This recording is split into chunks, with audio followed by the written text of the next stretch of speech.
सुधांशु जी जवाब दीजिए। वो कह रही हैं कि नेताओं के पास दो ही विकल्प है, या तो वो आपकी सरकार के खिलाफ बोलना बंद कर दें, अगर बोलेंगे तो उनके खिलाफ एजेंसियां कुछ ना कुछ ढूंढने में लग जाती हैं, लेकिन अगर आपके साथ हाथ में थाल मिला लिया फिर तो। मैं दोनों पॉइंट का एकदम टेक्निकल उत्तर देता हूं। आज तक एक नेता बताइए जो हमारी तरफ आया हो और उसका केस बंद हो गया हो या क्लोजर लग गया हो या केस विड्रॉ हो गया हो। मैं पहले भी कई बार बता चुका हूं, 2G घोटाले की रिपोर्ट जिन दलों ने सबमिट नहीं करने दी थी पीएसी में, उसमें डीएमके थी, सपा थी, बसपा थी। एक सप्ताह के अंदर सीबीआई ने तीनों के केसेस डाइल्यूट करके क्लोजर रिपोर्ट लगा दी थी। उनके अगेंस्ट लोग कोर्ट भी गए थे। तो अभी पिछले महीने भी जजमेंट आया है कि 2013 की क्लोजर रिपोर्ट लग चुकी है, इसलिए अब वो केस नहीं चल सकता। यह होता है एजेंसी का दुरुपयोग कि जैसे ही तुमने मेरा काम किया, रिपोर्ट फाइल। अब दूसरा मैंने उदाहरण दिया, इवन यहां तक हेमंता विश्व शर्मा जी तो खुद सीबीआई के सामने आ चुके हैं, और उस चीज के लिए जिसको ये लोग घोटाला मानते ही नहीं। बड़ी मजेदार बात है। यानी आप कहेंगे कि उसमें कोई भ्रष्टाचार था ही नहीं, था तो आप लोगों ने क्या कार्रवाई की, और जैसे ही वो दूसरी तरफ चला गया, अरे जी ये भ्रष्टाचार था, तो पहले आप तय कर लीजिए वो घोटाला था या नहीं था। अब हम इसके ऊपर आते हैं जो इन्होंने बात कहने का प्रयास किया। मान्यवर, कौन किसको धमका रहा? आप लोग धमकाने से डरने की बात करते हैं। हमने तो बचपन में सुना था, जब सलमान रुश्दी वाला एपिसोड हुआ था, बाला साहब ठाकरे जी को धमकाने का प्रयास किया गया था। उस समय तो उनके पास कोई सरकारी सुरक्षा भी नहीं थी, इसके बावजूद वो किस स्वाभिमान और गौरव के साथ चल रहे थे। कौन धमका पा रहा था? शिवसेना जैसी पार्टी ये कहे कि वो धमकाए जाने से, यानी उनके बकौल धमकाए जाने से दबाव में आकर उनकी पार्टी टूट गई, तो मुझे लगता है कि यह हास्यास्पद नजर आता है। जो भी एजेंसियां हैं काम बिल्कुल ईमानदारी के साथ कर रही हैं, पूरी पारदर्शिता के साथ कर रही हैं। इसीलिए मैं पुनः इस बात को दोहरा रहा हूं। प्रियंका जी, अंजना जी, 2014 से पहले इनमें से एक पार्टी बताइए जो ये कह सके कि मेरा कोई नेता कभी भ्रष्टाचार के आरोप में कोर्ट कचहरी के चक्कर में नहीं पड़ा था, कभी सीबीआई के द्वारा पूछताछ नहीं हुई थी, मेरे किसी नेता के बारे में कोर्ट ने कभी अगेंस्ट में जजमेंट नहीं दिया था। बता दे, एक पार्टी का नाम बता दे जो आज चिल्ला रहे हैं, तो मैं उस बारे में अपनी बात विड्रॉ करने को तैयार हूं। बताइए।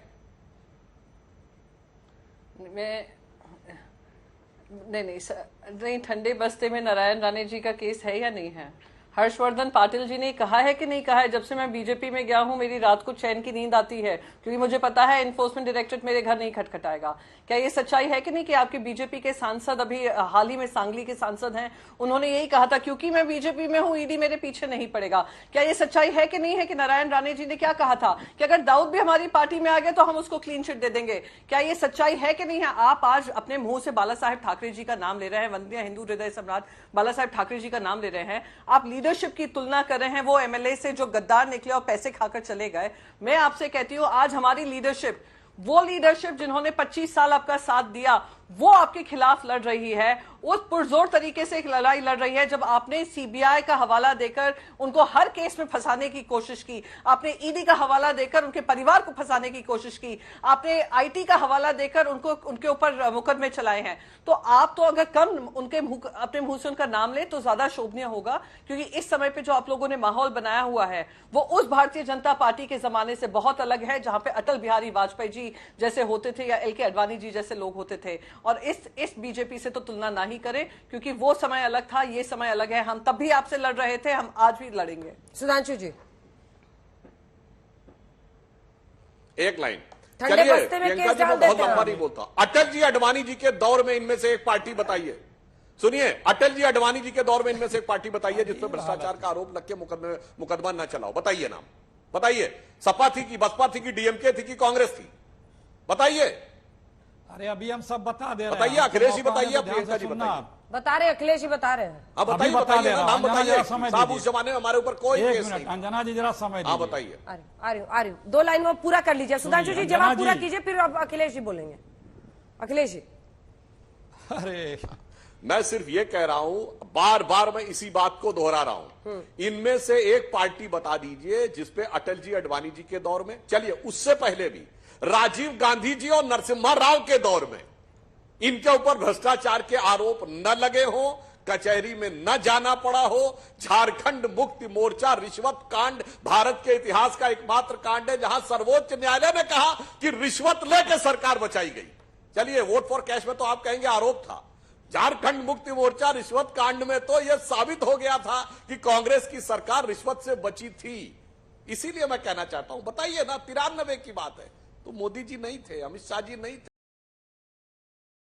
मगर आपकी फितरत यही थी, वही रहने की थी। तो हालात बदले हैं, हमारी नहीं बदली। जो क्षेत्रीय दलों के खिलाफ आप लोग Akhilesh ji disproportionate assets case लगाते थे, बार बार वो याद दिला रहे हैं सुधांशु जी। सुनिए, सुधांशु जी को हम याद दिला दे रहे हैं। अभी ये पूछ रहे थे कि किसी का कांग्रेस, किसी के बीजेपी नेता का केस बंद किया हो तो आप एक उदाहरण गिना दीजिए। सुधांशु जी ध्यान से सुनिएगा, आप तो उत्तर प्रदेश में कानून ला करके 20,000 भाजपाइयों के मुकदमे वापस लिए हैं। दुनिया की पहली सरकार है जिसने अपराधियों से मुकदमे वापस लेने के लिए कानून बनाया। यहां के मुख्यमंत्री और डिप्टी सीएम जिन्होंने अपने मुकदमे स्वयं वापस लिए और हीनियस क्राइम के, क्या बात करेंगे आप? अभी मोडानी का देख ही रहे हैं ना, एक एक चीज लाइन से खुलती आ रही है। बताते थे हमारे साथ कि हमने इतनी सेल कंपनियां बंद कर दी। बताइए ना, सारी, भ्रष्टाचार में रुकिए, जवाब एक बार दीजिएगा, रुक जाइए, बहुत देर से आप लोग कदम ताल कर रहे हैं, रुकिए। सारी सेल कंपनियों के बारे में बताते थे। सेल कंपनियों का एकदम एक एक का लेखा जोखा तो रख दिया गया है, सदन के अंदर भी है, सदन के बाहर भी। उसके उनके यहां ईडी सीबीआई नहीं जा सकती है क्योंकि मालिकों के मालिक हैं वो। वहां जाने की क्या जरूरत है, जा ही नहीं सकते। एक पीएम केयर फंड है, आप कहते हैं कि उसकी न जांच हो सकती है न उसका हम हिसाब देंगे। हम सर्टिफिकेट पे नहीं जाते, जिसका आप हिसाब देना नहीं चाहते, ठीक है। आप क्या बात करेंगे कि कोई आरोप लगा हो, अब बंद कर दिया गया हो तो कोई बताए। अभी तो सर्टिफिकेट ही गर्म है, हम नहीं उस पर जाना चाहते। इलेक्टोरल बॉन्ड का क्या हाल है, क्यों सीक्रेट रखे हो? कितने हजार लाख करोड़ रुपए लिए हो? उन सेल कंपनियों के कितनी कंपनियों से लिए हो?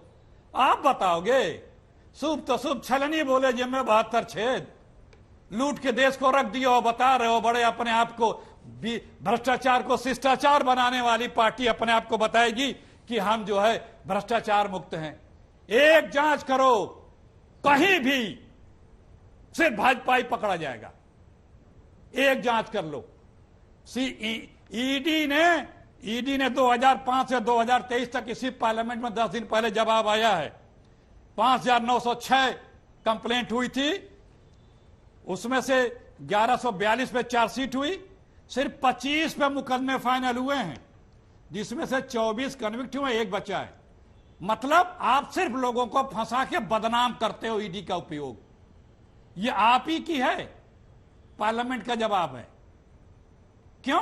क्योंकि आप पॉलिटिकल लोगों से पॉलिटिकली नहीं लड़ सकते हो, आपके पास आत्मबल नहीं है। आप देश को गुमराह कर रहे हो, देश का नाश कर रहे हो। आपके पास सिर्फ इस जांच एजेंसियों का बल है। ये जांच एजेंसी को किनारे कर दो। लोग कहते हैं ना, 1 घंटे के लिए मुझे जांच एजेंसियां दे दीजिए। लोगों को विश्वास भी होता है कि अगर 1 घंटे में जांच एजेंसियां किसी और की मिल गई तो इनका क्या हाल होगा।